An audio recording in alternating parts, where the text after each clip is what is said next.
హృదయ శుద్ధి గలవారు ధన్యులు, వారు దేవుని చూచెదరు అని మత్తయి సువార్త 5వ అధ్యాయం 8వ వాక్యంలో దేవుడు చెబుతూ ఉన్నాడు.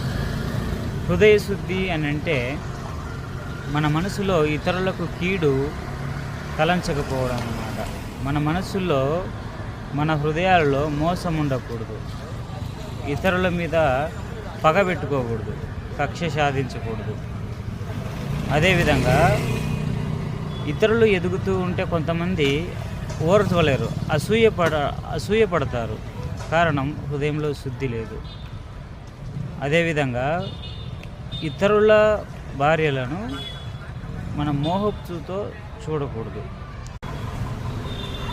ఎందుకంటే పరస్త్రీలను మోహపు చూపుతో చూసినప్పుడు దేవుని యొక్క న్యాయ విధిని మీరుతున్నామని అర్థం. అది పరుని యొక్క సొమ్ము అని తెలిసి కూడా మనం ఆశపడుతున్నామంటే మన హృదయంలో శుద్ధి లేదని అర్థం. దేవుని యొక్క న్యాయ విధి ఏం చెబుతున్నది? నీ పొరుగువానికి సంబంధించిన దేన్ని కూడా నువ్వు అన్యాయంగా ఆశించకూడదని నిర్గమకాండం 20వ అధ్యాయంలో దేవుడు చెబుతూ ఉన్నాడు. కాబట్టి ఎవరైతే హృదయంలో శుద్ధి కలిగి ఉంటారో వాళ్ళు మాత్రమే దేవుణ్ణి చూస్తారు.